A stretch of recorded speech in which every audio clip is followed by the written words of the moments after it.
Eu sou Arlene Holanda e a gente vai conversar hoje sobre o ofício de escritor, da escrita, da importância da leitura e especificamente do processo de produção desse livro, O Saber do Tempo.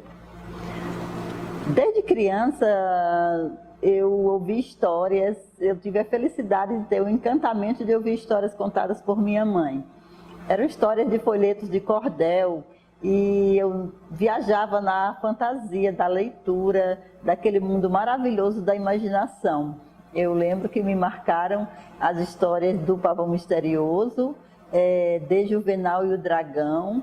Eram histórias de magia, de reinos do Oriente, de encantamentos e de toda essa magia da leitura, de como a realidade pode ser suplantada e superada por meio da fantasia. Eu fui uma criança que desde cedo devorava livros, também desenhava, e esse mundo da imaginação foi muito presente e muito importante no meu ofício. Tenho mais de 50 livros publicados hoje, muitos deles em bibliotecas de todas as escolas do Brasil, pois foram selecionados por compras do MEC. Participo de muitos projetos culturais e, digamos assim, a minha missão de vida é compartilhar essas experiências e esses saberes. E por que não, nessa obra, Saber do Tempo? Qual foi a inspiração? Muita gente pergunta como se começa um livro, como se conta uma história, como as perguntas normalmente que os leitores nos fazem. Como nasceu a ideia do livro? Como você começou a escrever? Eu comecei a escrever poemas. Escrevi vários livros de poemas e ilustrava também. E trabalhando numa editora, comecei a ilustrar textos de outros autores para o público infantil e juvenil. Então eu me perguntei um dia, eu acho que eu gostaria de escrever um livro para esse público, para jovens e crianças. E escrevi o meu primeiro livro, Fantástico Mundo do Cordel, para esse público, que foi um sucesso assim, de reconhecimento crítico e de adoções também. Ele ganhou o selo de altamente recomendável da Fundação Nacional do Livro Infantil e Juvenil e foi adotado por muitas escolas em todo o Brasil. Então, voltando para essa escrita, né, para jovens e crianças que são mentes abertas a todo tipo de informação e formação, e também participar de uma produção que pode vir a estimular a criatividade e transformar o mundo de uma pessoa é muito gratificante. Como a imaginação muda o mundo, como a leitura atua na imaginação, é sempre essa questão que eu falo aos jovens leitores. Não importa a profissão que você tencione seguir, a criatividade será sempre uma ferramenta imprescindível para você se destacar no que faz. E como eu posso ser uma pessoa mais criativa? Lendo livros, vendo obras de arte, vendo bons filmes, vendo desenho animado, vendo todo um mundo que amplia o seu repertório de criatividade. Mas por que o livro é uma fonte privilegiada? Porque no livro você cria o seu próprio mundo, você está lendo uma história e você imagina o seu cenário. No filme, que é uma referência muito bacana também, mas o cenário está definido, os personagens. E o livro você tem um mergulho mais interior na imaginação. Por que essas 4 histórias? Por que o Saber do Tempo? Sempre a gente ouve falar que o tempo é o melhor professor, que as experiências adquiridas com o tempo são as mais sábias, né? Então eu ouvi essas histórias de diferentes fontes, a história do rei Salomão, da partilha do rei Salomão, eu ouvi da minha mãe, a história do rei Gilgamesh, do sumeriano, eu li num livro numa enciclopédia de história, a história dos 4 potes, eu li no meio circulante na internet de histórias da tradição oral que circulam. Então, os meios de acesso foram diferentes. E a história também da Quimera foi também através de livros sobre cultura grega, cultura clássica, então as fontes são bem diferentes dos meios que elas chegaram a mim e a forma que me encantaram e que eu resolvi transformar isso num livro, mas seguindo a máxima de quem conta um ponto aumenta um ponto, eu aumentei 10 pontos e eu fiz uma versão bem livre, referenciada no E Se Fosse de Outra Forma. E se a mãe da partilha do rei Salomão, se a mãe adotiva que quisesse, tivesse mais amor pelo filho. Então as coisas, é uma reflexão que nem sempre são como parecem. Qual o valor de perseguir a imortalidade? Que na história do Gilgamesh isso é muito presente. E os temas, qual o valor da gratidão no caso dos potes, qual também o valor de uma ação solidária no caso da quimera.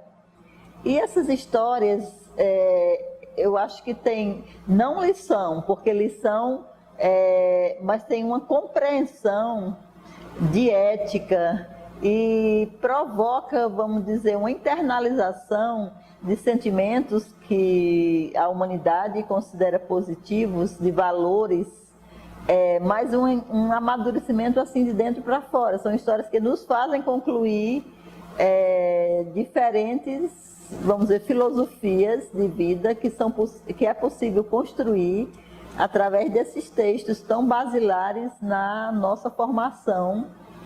E são histórias de longa duração, porque são histórias imortais, são histórias que de tão interessantes, de mensagens tão fortes, né, tão humanas, de tanto sentimento, de tanta experiência de vida humana, se transformaram em histórias que eu agora reconto nesse livro e espero que o leitor possa também construir as suas próprias experiências nessas narrativas, na leitura dessas narrativas e as ressignifiquem.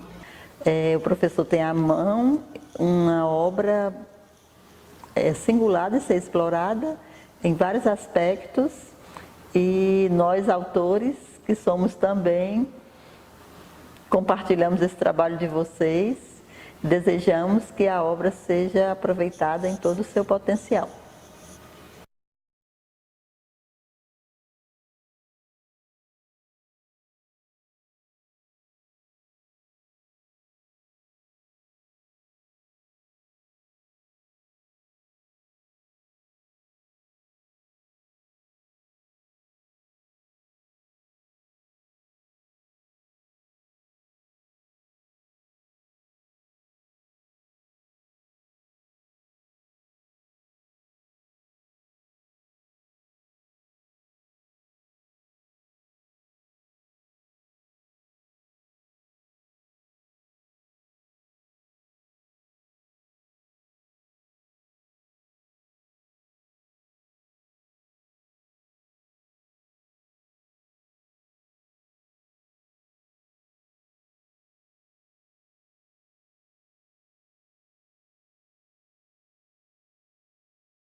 forte e é interessante observar que são a reinvenção, a reescritura da obra envolve provocações, e se o estabelecido não fosse o que acontece, se o senso comum fosse, se acontecesse diferente do senso comum, então tem toda essa reflexão e essa riqueza de ações, de sentimento, de comportamento, de atitudes que podem render boas rodas de conversa e podem enriquecer muito o trabalho, não só em língua portuguesa, como em diferentes disciplinas, né? Como eu já citei. A questão também do fazer, da produção escrita, da produção textual escrita, a partir de um reconto, pode ser trabalhada. E você ouviu uma história, que história lhe marcou, que história você leu, até por meio virtual, que você leu na internet, vamos recontar essa história, vamos reinventar, vamos aumentar. É um reconto, uma versão com bastante liberdade vamos dizer, de modificação no que diz respeito à história original.